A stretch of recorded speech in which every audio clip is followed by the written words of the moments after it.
गर्मी महिनामा जंगलमा लागेको डडेलोले राजमार्गमा क्षति पुर्याउने चिन्ता विशेषज्ञहरूले गरेका छन्।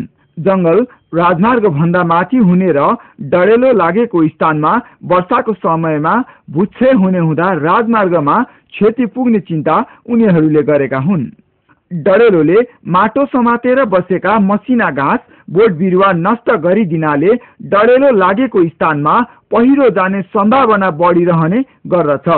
पहिरोले राजमार्गमा असर गर्ने उनीहरूको भनाइ छ।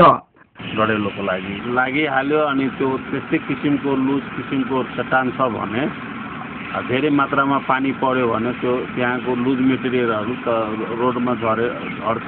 कुनै ठाउँमा पहिरो गयो भने हामी इमिडिएटली त्यतिखेरै आएर त्यसलाई हटाएर अनि यातायातलाई सुचारू गर्न लगाउँछ। लगातार पहिरोका कारण केही वर्ष अघिसम्म वर्षाको समयमा कैयन दिन अवरुद्ध हुने पृथ्वी राजमार्गमा बायो इन्जिनियरिङ प्रविधि अपनाई पहिरो नियन्त्रण गरिएको थियो, जसका कारण पहिरो नियन्त्रणमा आई सडक अवरुद्ध हुने क्रम पनि रोकिएको थियो। तर यस वर्ष पृथ्वी राजमार्गका विभिन्न स्थानमा डडेलो लागेकोले सडक अवरुद्ध हुन सक्ने चिन्ता उनीहरूले व्यक्त गरेका हुन्।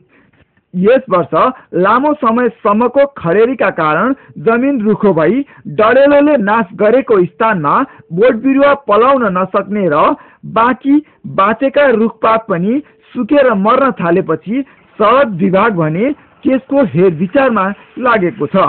विशेष गरी राजधानीलाई देशको विभिन्न जिल्लाहरूसँग जोड्ने एकमात्र पृथ्वी राजमार्ग त्यसको चपेटामा परेपछि सडक प्राविधिकहरू सो काममा जुटेका हुन्। सडकमा मात्र होइन, जंगलमा लागेको आगोका कारण प्राकृतिक स्रोत जडीबुट्टीको नाशसँगै पानीका मुहानहरू सुक्दै जानु र कार्बन उत्सर्जनमा वृद्धि आउने हुनाले वायुमण्डलमा ओजन तह घट्ने चिन्ता विज्ञहरूको छ। त्यसैले वन जंगल विनाश र जंगललाई आगलागी हुनबाट जोगाउनु पर्ने राय विज्ञहरूको छ। शिव सिलवाल, नेपाल टेलिभिजन, धादिङ।